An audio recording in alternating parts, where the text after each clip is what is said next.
Hello, everyone.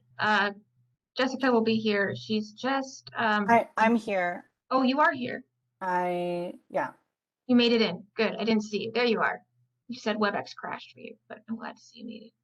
Yeah, so the other version of me that is the co-host, I think, is the crashed version. Oh dear.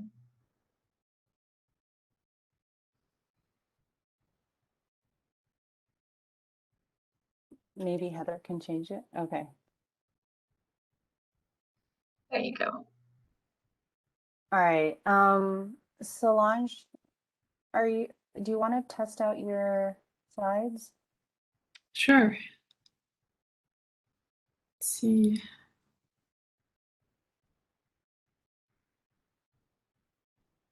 Okay. Can you see it? Yes. Okay. Perfect. How do I enter now?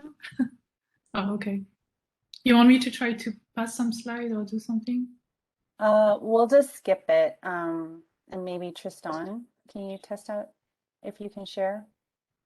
Yeah, I just need to unlock some screen sharing, so give me a couple of seconds.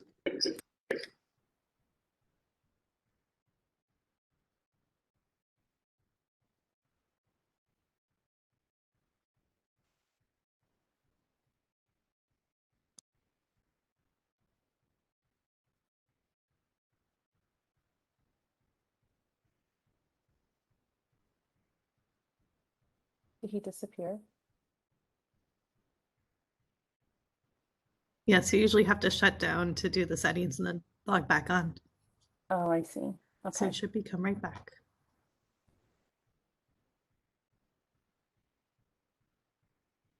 Okay, let me see if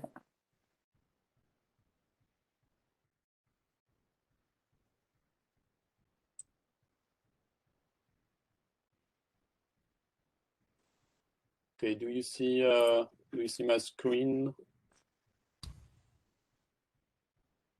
Yes. Yes. Can you make it in presenter mode? Can you make it bigger? Does it work like this? Yep.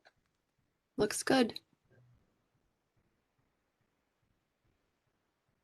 Okay. I'm going to pull up my slides.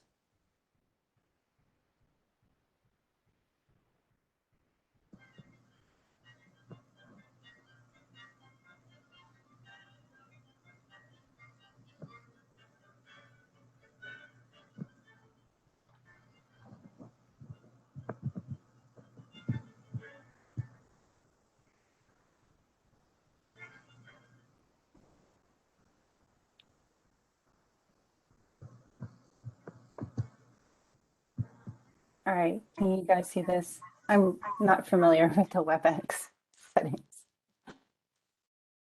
Looks great, Jessica. All right, thank you. Should we get started or should we wait a couple more minutes? We've got 22 people right now. Well, how about we get started because we'll have some introductory remarks, and then people will trickle in the next few minutes. Does that sound okay?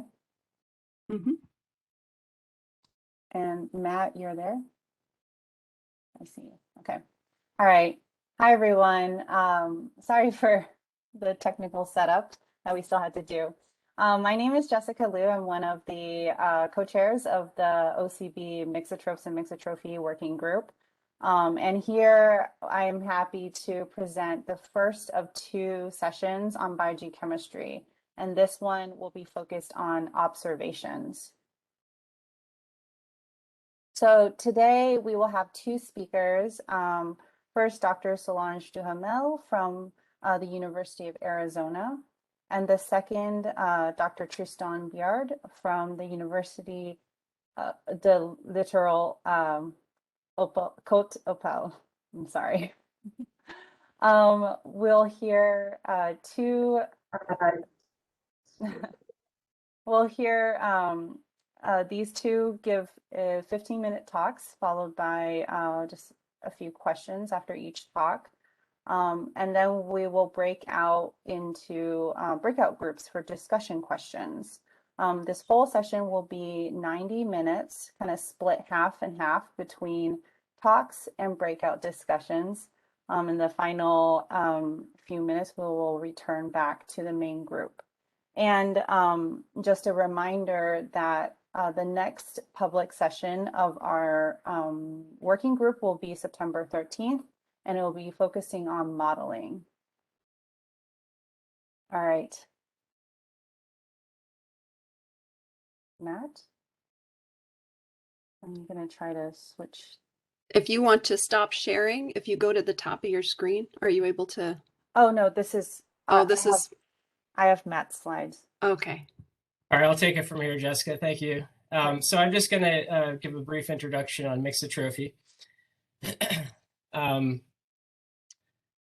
Mixotrophy, and you actually, Jessica, there was a slide I think before this, wasn't there? Oh, I'm sorry. Yeah. Yeah. Okay. So mixotrophy in eukaryotes is defined as the combination of phagotrophy or eating and phototrophy, which is photosynthetic carbon fixation. And this comes in two major forms. Thank you. The first being constitutive mixotrophy. So these are organisms which have their own chloroplast, but which sometimes eat.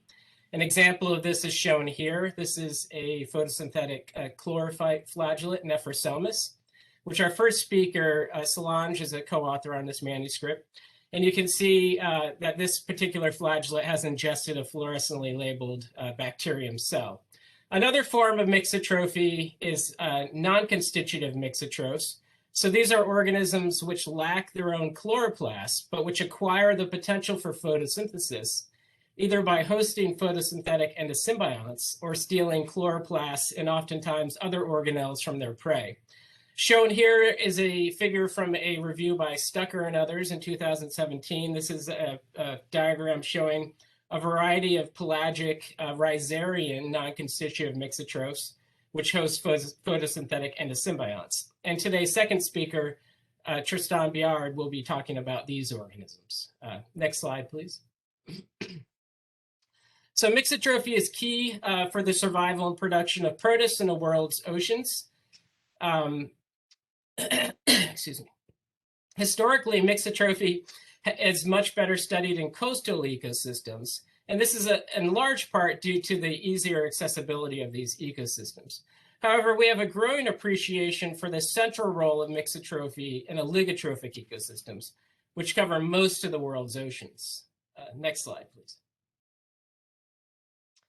So in oligotrophic ecosystems, we now know that constitutive mixotrophy is very important for the production of eukaryotic phytoplankton, likely providing essential and often limiting nutrients in these environments. It's a dominant source of grazing on prokaryoplankton. If you can hit the next figure there, or and then one more, sorry. Shown here in the seminal paper by Hartman and others in 2012, in the oligotrophic Atlantic ecosystems, mixotrophy dominates community bacterivory in these environments. We also know that constitutive mixotrophy is a necessary source of energy in these environments and likely supports the evolution of larger cell sizes surviving in these low nutrient environments, which is probably important for eukaryotes contributing to a greater extent to the vertical flux of carbon. Next slide, please. In oligotrophic ecosystems, we also know that non-constitutive mixotrophy increases the contribution of primary production in micro and meso cell size classes in eukaryotes, and also likely functions, you can hit the next slide, sorry. They also function as important contributors and consumers of the vertical carbon flux. And today's second speaker will probably be talking a little bit about this subject. However, we still have a great deal to learn about the role of mixotrophs in the microbial food webs and biogeochemical cycles in oligotrophic environments. So I'm very excited to hear today's speakers. So I'll pass it on to you, Jessica. All right, thank you. And because this is one of two sessions, I'll just give a kind of a brief tie-in to biogeochemical models. So ocean biogeochemical models are designed to resolve the cycles of major nutrients within the world's oceans. So carbon, nitrogen, phosphorus, silica, iron. And they can be coupled to, or system models to answer questions about how marine ecosystems will change with climate change. But most of them do not include mixotrophs, and thus have a more simplistic view of marine food webs, kind of diagrammed here from Warden et al. 2015. But as we know, mixotrophs have the capability to photosynthesize and consume, thus contributing to both carbon fixation and carbon remineralization, and potentially short-circuiting nutrient fluxes. It is also important to remember that the contribution of mixotrophs to biogeochemical cycles can be in more than just the carbon cycle, and we'll hear a little bit more about that today.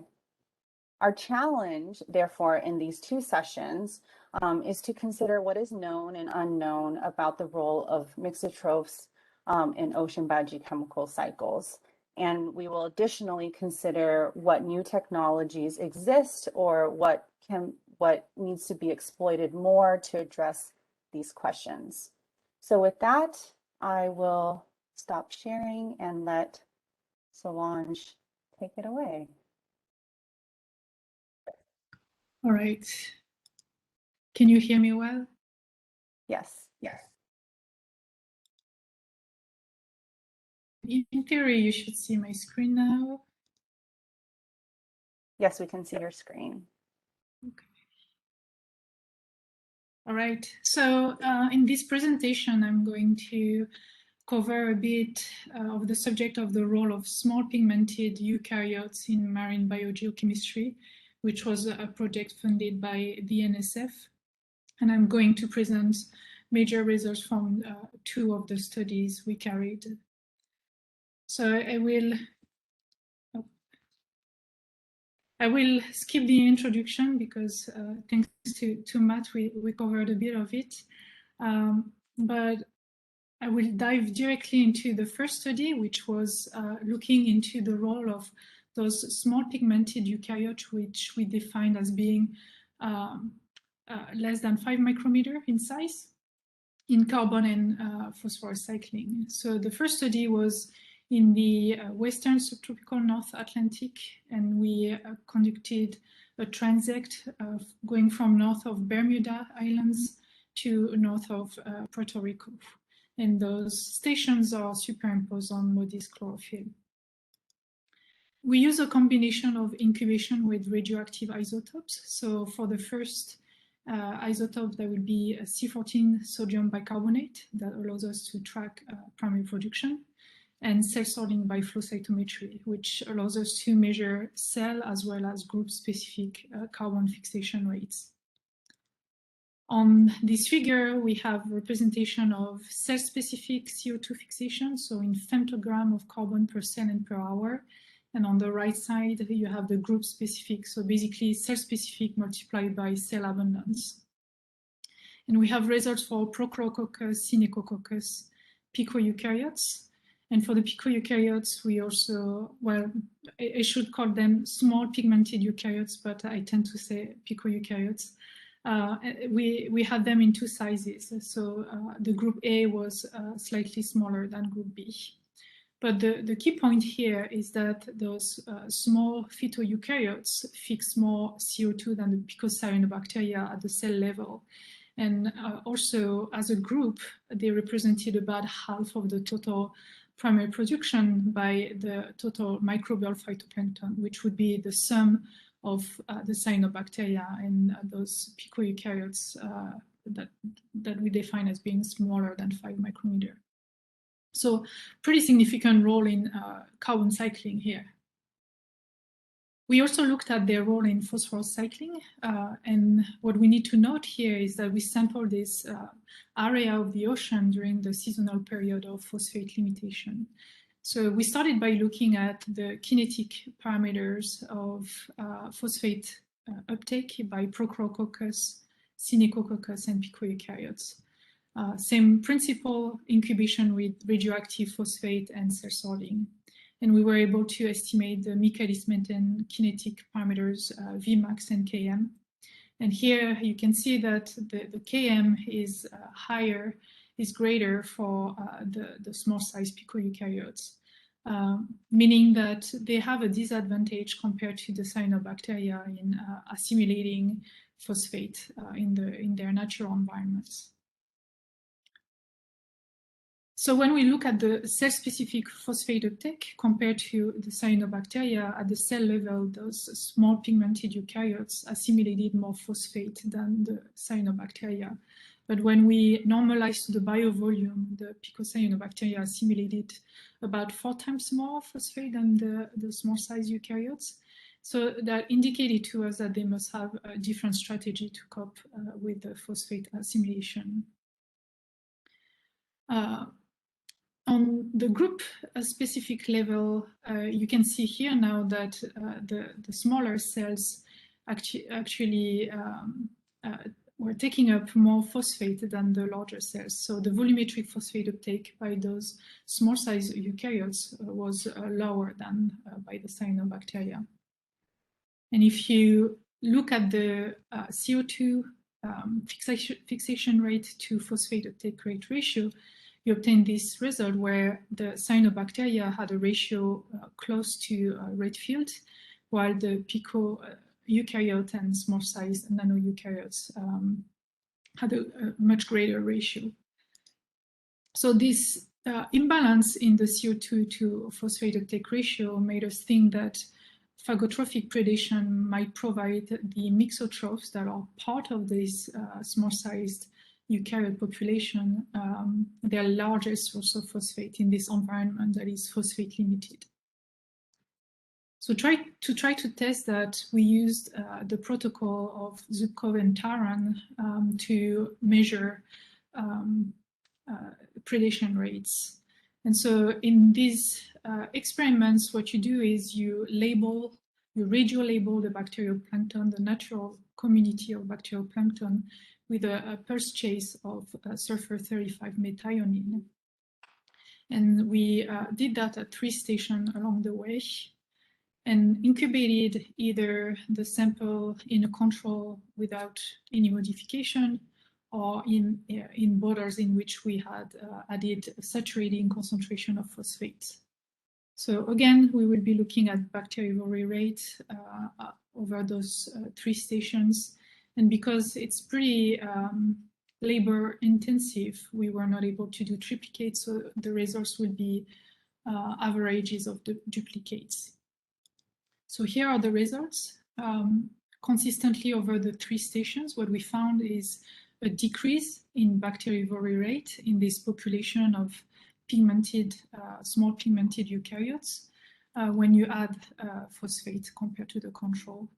So it supports the hypothesis that algal bacteriovory provides an alternative source of nutrient in nutrient-limited environments, but also that there may be an advantage in getting phosphorus from praise when you are phosphate limited, but when phosphate is back in the environment, the osmotrophy becomes an advantage again.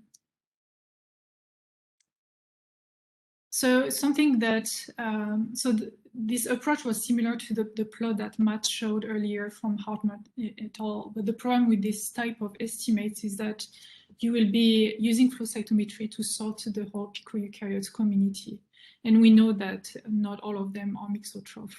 So really, ideally, we would need to combine this approach with fluorescent markers so that you could identify the picoeukaryotes that are actually eating, sort them, and then quantify their feeding rate. So knowing that there were such fluorescent dye available, but that they would pretty much kill the prey, we decided to develop a protocol, or at least to improve it for the preparation of live fluorescently labeled bacteria. And so we used a cell tracker, and this is really work that has been heavy lifted by 2 members of my lab, Nick Bock and Sophie Charvet. So they first developed the method for epifluorescence microscopy and were able to show the vacuole of green algae turning green after feeding on these live green fluorescent bacteria. And they also adapted the method to use by flow cytometry. So here you have the same strain, Pyramimonas, in the red channel here of the flow cytometer versus green fluorescence after 1 minute of giving it the fluorescent prey. And after 2 hours, you can see that essentially all the cells were had eaten at least a fluorescent bacteria. So applying this method, they have been able to identify 5 new strains of green algae capable of eating. So we have the light microscopy image, the red channel to look at the chlorophyll fluorescence, the green channel to look at the fluorescence of these dyes, and the superimposition of the two here show you if a cell had eaten, it would have this green vacuole, and if it had not eaten, it would not have the green vacuole. So to go a little bit further with that, they tried to see if there was a prey preference and also if the nutrient condition of the culture would influence the feeding behavior. So here I will show you results using nutrient replete culture. So it was F/2 in one of the strain, Nephrocellmis, and in culture that were limited in nutrients, so that would be F/20, so 10 times dilution of F/2. And we will be looking at the percentage of cell that have eaten pretty much. So we were just using a feeding threshold to avoid background due to background fluorescence. The type of bacteria or prey that were given to those strains were either the live bacteria, so the cell tracker in green, or dead bacteria. So using the cell tracker, but killing them with paraformaldehyde, or the classical bacterial prey labeled with DTAF, which end up being dead in the preparation of those fluorescently labeled bacteria by heat-killed treatment. So here are the results. What we found is that over incubation time, pretty much very little or no feeding occurred in the nutrient replete culture. But in the nutrient limited culture, we could see a great increase in feeding on live bacteria, so the cell tracker bacteria. So basically, those results demonstrate a preference for live fluorescent bacteria labeled with the cell tracker over the heat-killed DTAF ones. It also demonstrates elevating feeding rates in strains that are cultured in nutrient-limited media, which again confirm that hypothesis that algal bacteriovory provides an alternative source of nutrients in nutrient-limited environments. And just for quickly confirming that this type of results were obtained with all the strains that Sophie and Nick tested, here are the results for nutrient replete and nutrient limited environments, culture, sorry, for the 3 types of bacteria. And you can see that consistently they obtained much greater feeding on the live bacteria. All right, so a few conclusions here. So if we think about the role of those small pigmented eukaryotes in carbon and phosphorus cycling, we found that eukaryotes are a very small component of the phytoplankton community in terms of cell abundance, but they are much bigger than the cyanobacteria, and because of that, they represent about 2/3 of the microbial phytoplankton carbon biomass. At least in the area that we were studying. They fix more CO2 than the picocyanobacteria and accounted for roughly half the volumetric CO2 fixation by this microbial phytoplankton, or 1/3 of the total primary production if we take into account larger phytoplankton. The pico eukaryotes had a much greater CO2 fixation to phosphate uptake rate ratio than the picocyanobacteria. And we found that phagotrophic predation may provide those mixotrophic protists that are part of the small pigmented eukaryotes with their larger source of phosphate when phosphate is limited in this environment. The bacterivore rates were reduced when phosphate was added during the experimental incubation. So that indicates that feeding rates is regulated by phosphate availability. And this may be in response to the higher cost associated with assimilating phosphate by phagocytosis compared to osmotrophy. And finally, the last study showed that mixotrophic picoeukaryotes, or at least small-sized eukaryotes, are picky eaters, especially our green algae here. They prefer live prey and eat mostly when they are under physiological stress. So I showed you the nutrient limitation, but we obtained similar results with light limitation. So I'm hoping that live prey will be used more widely in field studies to assess mixotrophy diversity, but also their physiology, their feeding rate, and in combination with the radioisotope tracers, we might be able to get a better handle on their role on nutrient cycling as well as carbon cycling. So with that, I need to thank the real heroes of these works, students and postdocs in my lab that have also been exchanging a lot with collaborator Dr. Insoo Kim at the AMNH. Thanking also the BATS program for welcoming us on their cruise, and of course the National Science Foundation for funding this work. Thank you for your attention.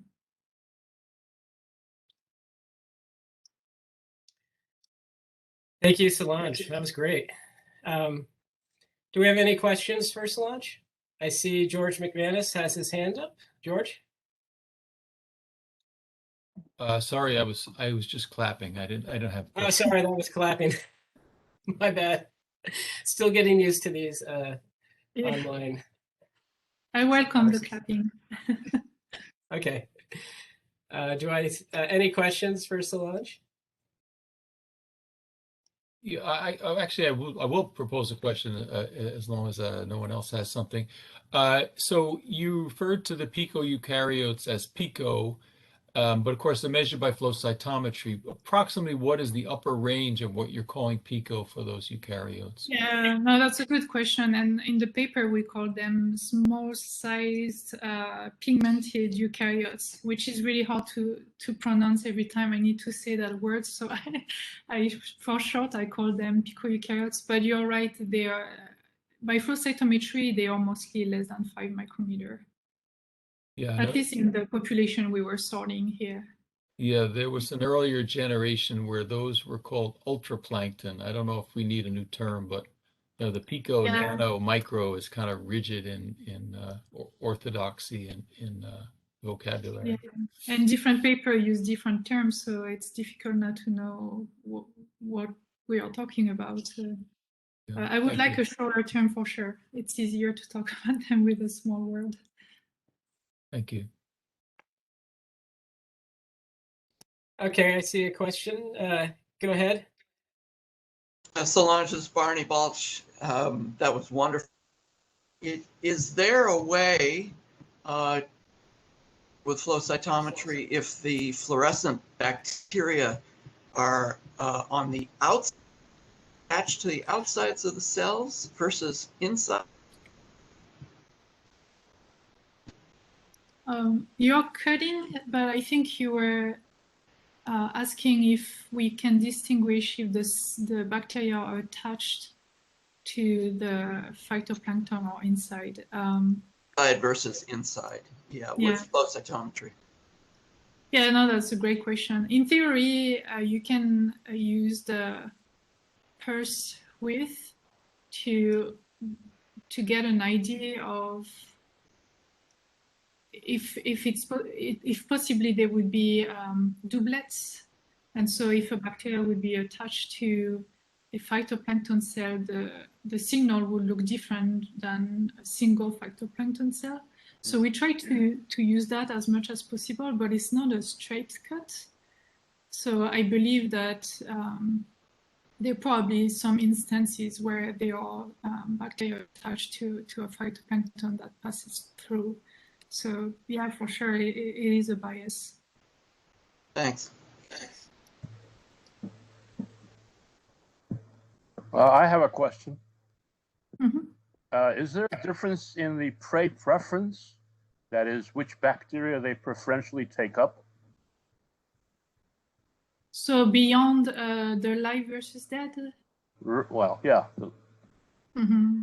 Yeah, so here we were using a Pelagibacta, I think, bermudensis. Mhm. So we tried earlier other heterotrophic bacteria that we labeled with the cell tracker, but they were slightly bigger and they were not eating them. We also tried, you can buy commercially green fluorescent E. coli, so they would not eat that either. So it worked only when we were using oligotrophic, a bacteria isolated from oligotrophic environment. Okay, thank you.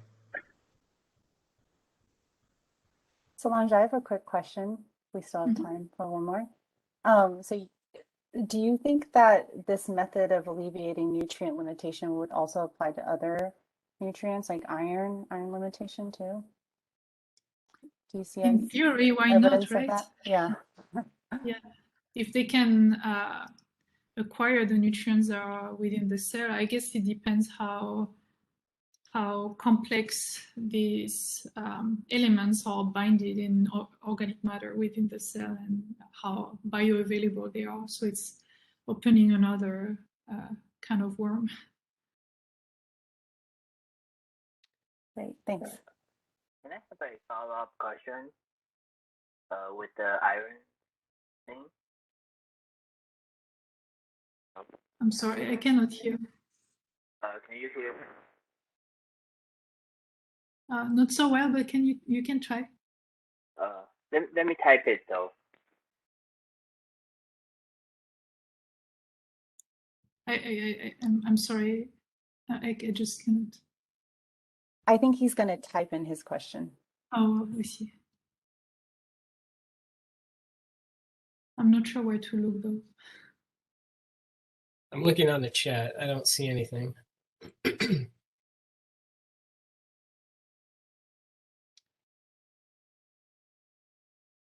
Well, while we're waiting, Solange, do you have any plans to look at assimilation efficiency of phosphorus from ingesting bacterial prey? What do you mean by assimilation? Well, so how well they're able to take up phosphorus that they ingest and incorporate it into their own biomass. Mm-hmm. Is that something that you're interested in looking at? Yeah, definitely. I don't have a plan to do this tomorrow, but this is part of the whole theme that I've been interested in the last few years. I think with the techniques that I presented today, we can certainly try to do that. Okay, and I see that a question came up in the chat from Oscar. I'm wondering if it's nutrient ratio or a single nutrient that is important. I assume for inducing mixotrophy. I think both, right? Because in the culture experiments that we presented using the cell tracker labeled bacteria, we just limited them in all the nutrients by preparing F over 20 culture media, and they would respond to that. But at bats, it was, well, although I didn't test all the nutrient limitation, it was strongly limited in phosphate, and they were responding to the addition of phosphate. So lowering the predation rate if you give them the phosphate nutrient. So I think they can answer to both individual and limitation and co-limitation, basically. Does that make sense? Thanks, Solange. I think we have to move on to our next speaker, Jessica. Okay. All right, thanks. Tristan Biard. Next.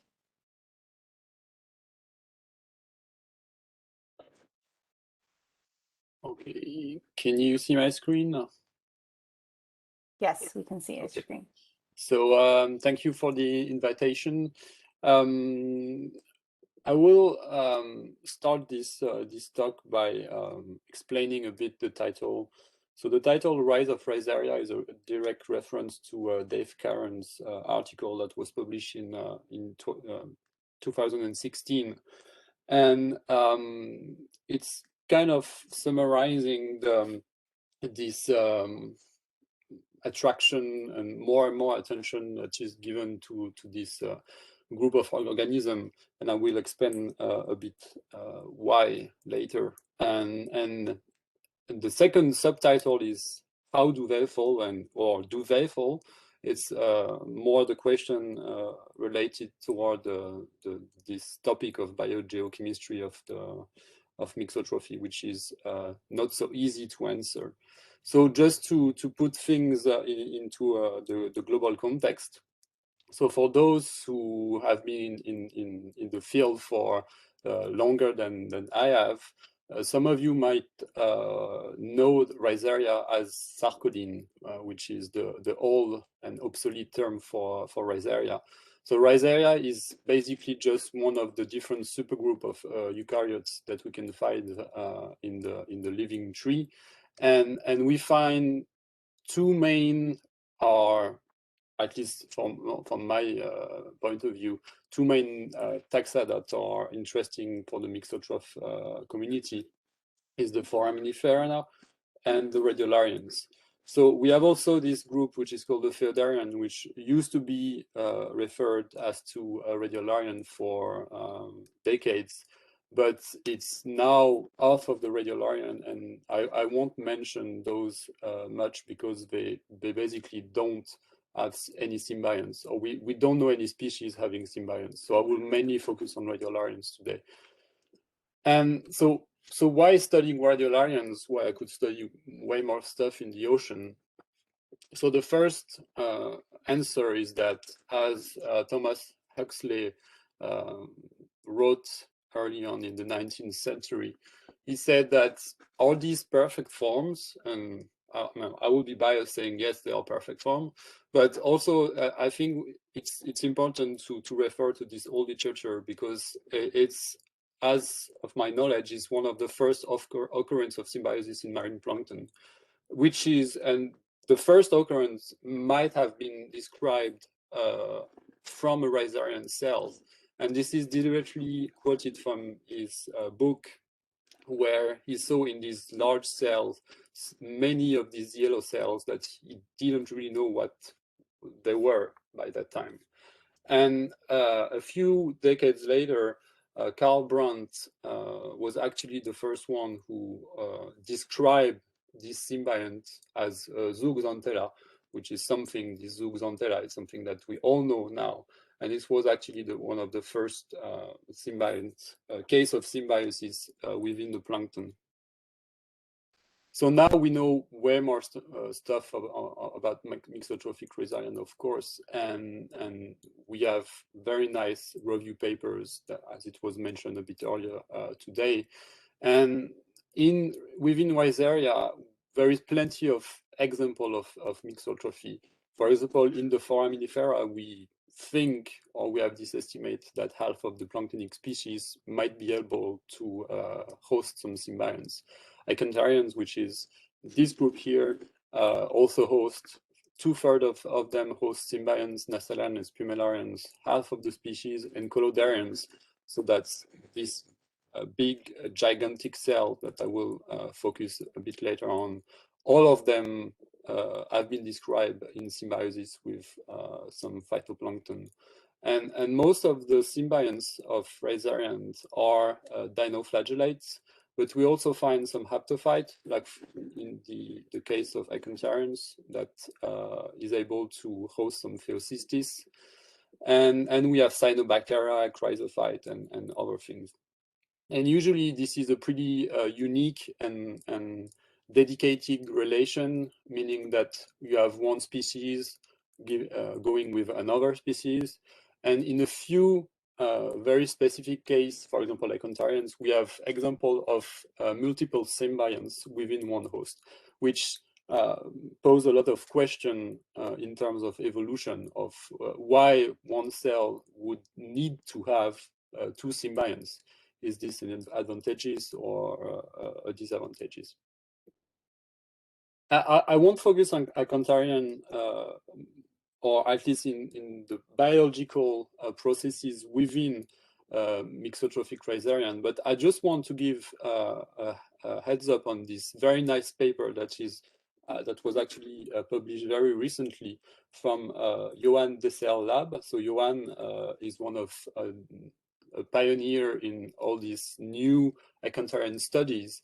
And they found that if you study Phaeocystis as a free-living organism, and if you study the same, if you study the same species within the Acontarian, so becoming a symbiont, you have a major increase in size cell, and you have a major increase in photosynthetic machinery volume. So we have way more thylakoid membrane, plastid, and basically it's not longer a true mutualism. It's more like slavery or parasitism, because the symbiont is basically being used and modified to produce as much energy to the host. So it's really a game-changing, all these new technologies of very detailed microscopy. And if you want to know more about what Johan is doing, go check it out. His lab page, but it's really, really very interesting. So I'm more a biological oceanographer, and I'm more looking at global trends. And a few years back, we published this paper showing this kind of 2.0 biogeography of large rhizarian. So when I'm saying large, it's larger than 600 microns, so which is probably very big for most of you. So this large organism in the global ocean, so we have the distribution of stations here, and we found that the biomass of rhizarian could be as equal in some places, mainly the large oligotrophic areas, as the biomass of zooplankton. So this was pretty unique, and more work came after this one. But also what we did in 2016 is since we were able to identify non-mixotrophic zooplankton like copepods or euphausids, and on the other side, we were able to look at some group of rhizarian that we were able or have confidence in saying that they should be mixotrophic. We found this relation between biomass or abundances and gradient of productivity. And while you have the typical response for non-mixotrophic zooplankton, meaning that if you have less food here, then probably you will have less organism. And for the mixotrophic rhizarian, this relation will not stand anymore, meaning that if they don't have food or if they are living in a non-productive ecosystem, they were basically would have no change in abundances. And we identified or hypothesized that this could be explained by the fact that they have this mixotrophic behavior. And a few years later, we had this paper coming from Liles that dig a bit more into the details of the relation between net primary production and biomass of mixotroph, confirming that if you go toward the region of highly oligotrophic environment, you would have this high contribution of rhizarians to the biomass of mixotroph. So it was in 2016. And in 2016, we had this database of 1,500 profiles and about 36,000 images of rhizarians. So now, 5 years later, and after two events of global pandemic, we almost triple this database. So we are now close to 200,000 images of rhizarian, and the coverage of the ocean is way bigger. So we still have a couple of places we need to go, like the Indian Ocean and the Western Pacific, but we have a way better coverage. And now we are able to go a bit deeper and a bit further into this global assessment of their significance in the global ocean. So this is a distribution of this number. And if you look at Icantarian, now we have about 18,000 pictures of Icantarians down to, let's say, 6,000 meters. We have Colodarians and two types of Colodarian, colonial and solitary. And two things which are interesting here is that we still have forams. We have almost 5,000 images of forams, but those one are probably the heterotrophic one, not the one having symbionts. So they are living in the mesopelagic, so we don't really consider them when we are talking about mixotrophic. And the second thing is that the two main players in this data set are non-mixotrophic.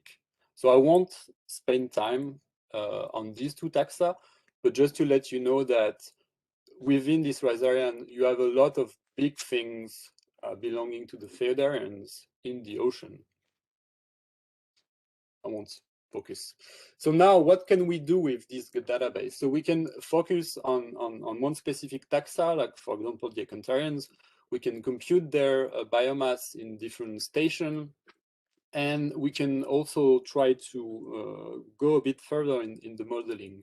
So we can take temperature and we can look what's the relation between biomass and temperature at a given point, and using some boosted regression tree approaches, we can try to model the distribution of biomass in the epipelagic. So here specifically in the epipelagic. So this is just as a disclaimer, this is an ongoing work. So there is still many things to be done, but still it's giving nice features and highlights on how Icantarians and Colodarians distribute in the first 100 meters of the ocean. So for the Icantarians, we have this relation. It's still centered toward the equator, but it's still also closer to coastal areas. While if you look at Colodarian, so as a disclaimer here, we have a major problem with one station where we have a lot and a lot and a lot of Colodarian. So I asked Laetitia if she could log transfer the scale, but we didn't have time to put this together for the talk. But still, what we can see is that basically Colodarian are everywhere, and especially in this gyre, as it was mentioned before. So it's not really surprising to see them here, but we are having more and more information. So for the quantification now, I think we are okay on the quantification of rhizarian, and most of this came from the increase in situ imaging, and it was clearly a game changer for our community. And it's not that recent, because there is papers back in 2002 from the net where they shown that there was plenty of Colodarian in the Eastern Pacific. Now, the thing with in situ imaging is that we are limited by size, meaning that here I've been using the same tool, which is the underwater vision profiler, and it's limited to the large rhizarian, so a bit larger than 600 micron.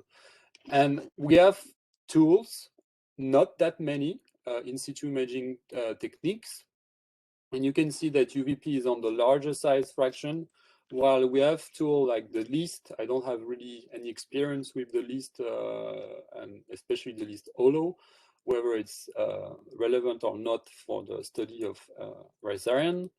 But we still have some biases with, identification, who's who. And for example, we cannot say from one picture, at least from my UVP picture, if one specimen is mixotrophic or not for sure. My hope is that combining new techniques, like for example the CPICs. I got these pictures from Klaas Overmoller, who sent me this CPICs picture from a cruise, and you can identify Ecantarian, and probably having these dark field images, we could have new information and new ways to say whether something is mixotrophic or not. Now I think that the CPICs, at least on the website, it says it's rated to 1,000 meters, so it's more than enough for looking at epipelagic. So it's something we need to check. For the biomass, something it's interesting, because for a long time we were relying on basically two studies to quantify the biomass using volume to carbon allometry. So mainly the Michael's 95 paper. And on this very recent paper from Just Mansour, they recomputed some biomass allometry, and actually for the Ecantarian, they shown that if you use the Mendenhall equation, as most of us do, you would underestimate that 35 by a factor of 35 the biomass of Ecantarian. And we know that Ecantarian in some places they can be very, very abundant, and probably we have underestimated their contribution to biomass. Now it would be also interesting to look at for additional allometry, for example, symbiont production, which is something which is lacking right now. So moving to biogeography, so I will just skip this part, maybe going here. So now we have this, technology is moving way faster than we think, and we are putting more and more in situ cameras into new platform like Argo floats, gliders, and we are talking about putting some AI classification, real-time classification on these tools. So probably within the next 10 years, we'll have more and more data, and especially in places where it's difficult to go with ships. So probably it will be a game changer again. For the biogeochemistry, this is clearly the hardest part, at least from my view. So going on these two groups, Ecantarian and Collodarian. So Ecantarian, they made their skeleton out of strontium sulfate. And for Collodarian, most of them, they don't have any skeleton. Okay? So for Ecantarian, two things to remember. This is quote from Michael's 95 paper, and he mentioned the fact that almost none of us are amending our sediment trap with strontium. And if you don't put strontium in the sediment trap, you will basically have a 99% chance of Ecantarian dissolving.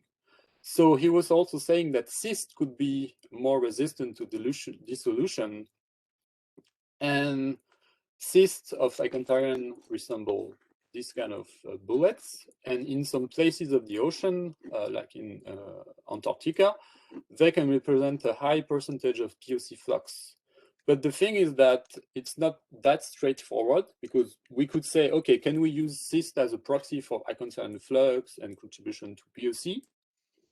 But the thing is that Johan de Selle, a few years ago, identified that cyst formation would be an old life history trait, and it would belong to the early diverging clade.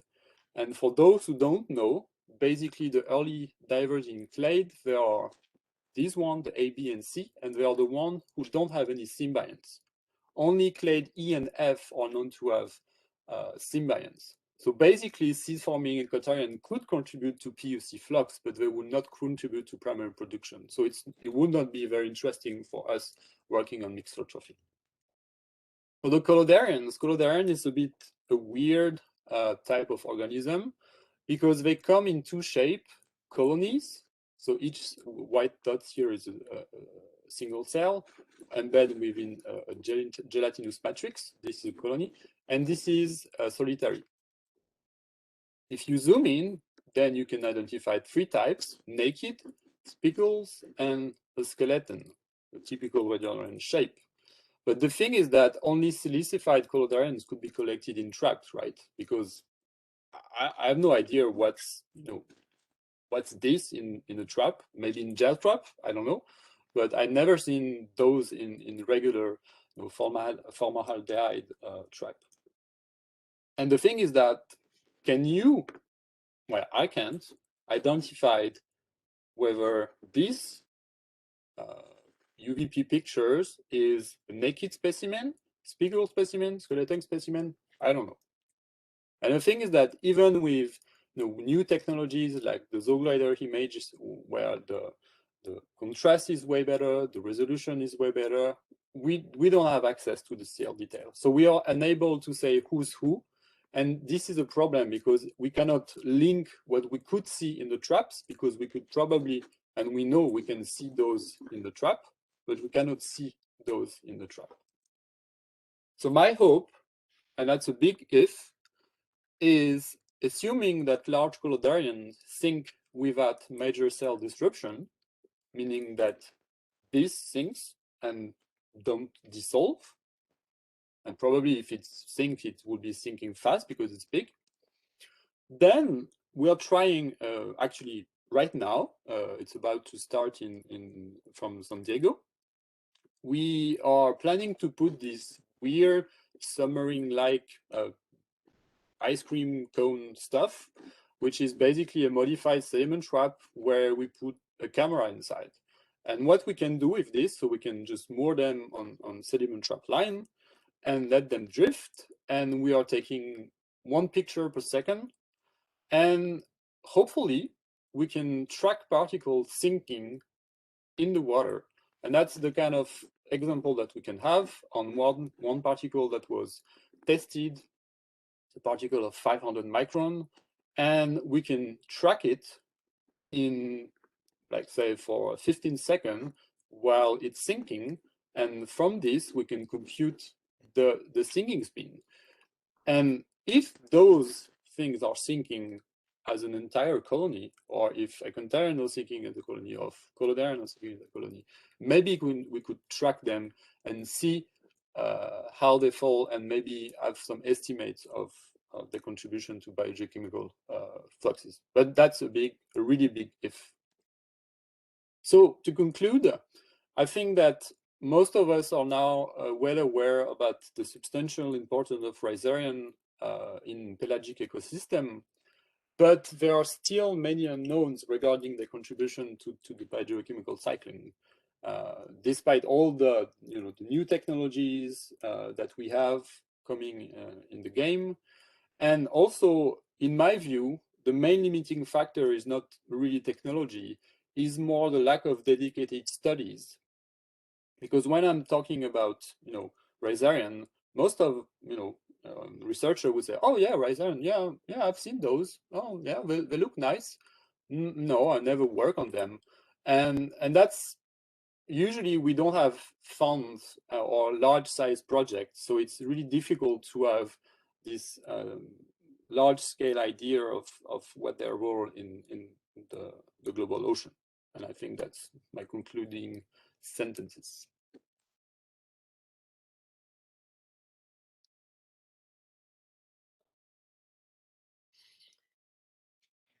Thanks a lot, Tristan. That was great.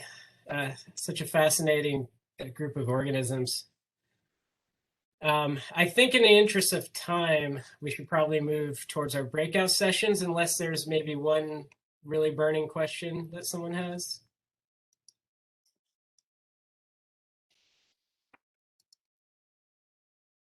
All right, I'm not hearing anything. So Jessica, do you want to launch us into our breakout group? Yes, sure. Tristan, this was fantastic. Hopefully we'll get a chance to talk a little bit more about this in the breakout session that you'll be in. And so we're going to break out into, I think, 4 different breakout sessions. And we're going to do 25 minutes for the breakout sessions and skip the, I can skip the report backs, or kind of make the report backs very brief, just so everyone has a chance to discuss. So I'm going to share my screen really quickly. And so here are the charge for the breakout sessions. 2 questions. The first, and we've got a little bit from both speakers. First is, what is known about how mixotrophs contribute to ocean biogeochemical cycles, and where are the knowledge gaps? And yeah, thank you to Solange and Tristan for setting us up so nicely. And then the second, kind of digging into a little bit more of the methods. What are the best methods to measure taxonomic diversity of phagomixotrophic algae, their feeding rates, and the transfer of carbon from prey to predators? And how applicable are these to pico and nano-sized phytoplankton, and what are the known biases? So what we're going to do is break out into 4 sessions. The co-chairs of the working group, so me, Nicole, Karen, and Holly will be your facilitators and note takers. And they will have all these discussion questions for you guys. And you guys will have 25 minutes for the discussion, and the last 5 minutes will have a really quick wrap up and conclusion. So that's it from me. Sorry to anybody who got cut off. I know in our group, Solange was in the middle of saying something and then we switched out. Yeah, so thank you everybody for participating in this session. Do we want to take just like quick, like 1 minute feedback from the breakout sessions? Starting with Nicole.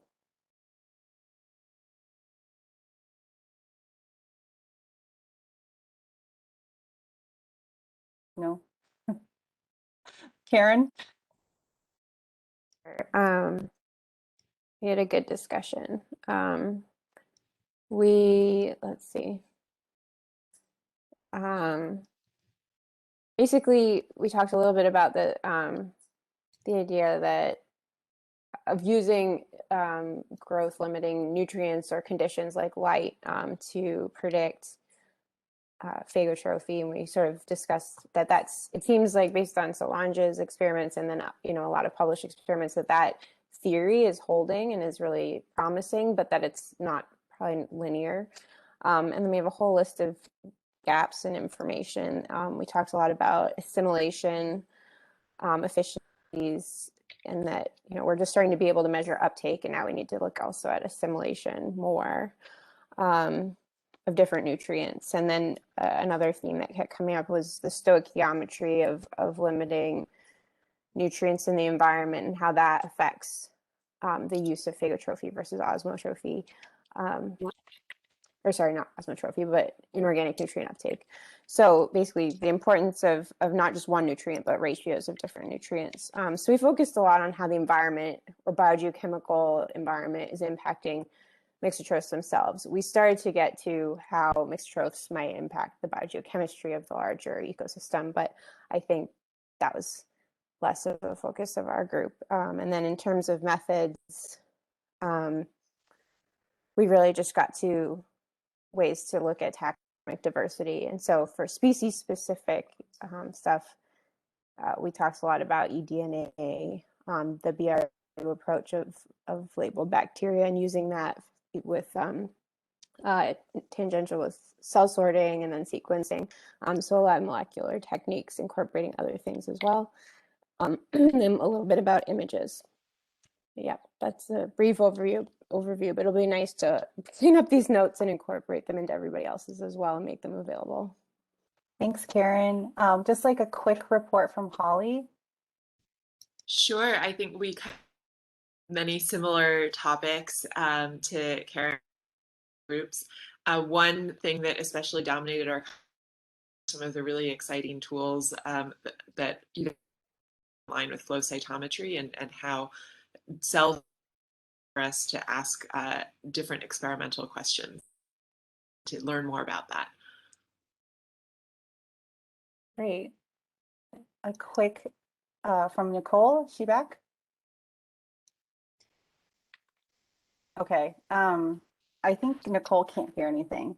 In our group, we we talked a lot about imaging because we actually had both presenters.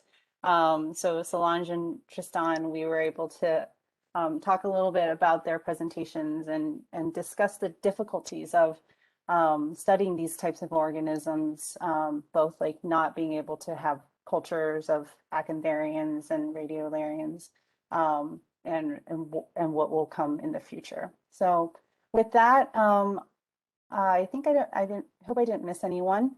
I'm sorry, Nicole. But yeah, thank you everybody for participating in this session.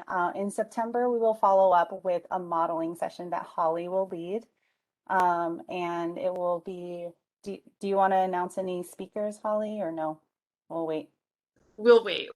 Okay, we'll wait. Thank you again for all your participation, and we look forward to seeing you back in September. Thanks very much, everybody. Thanks to the speakers, especially. Thank you. Thanks, everyone. Thank you.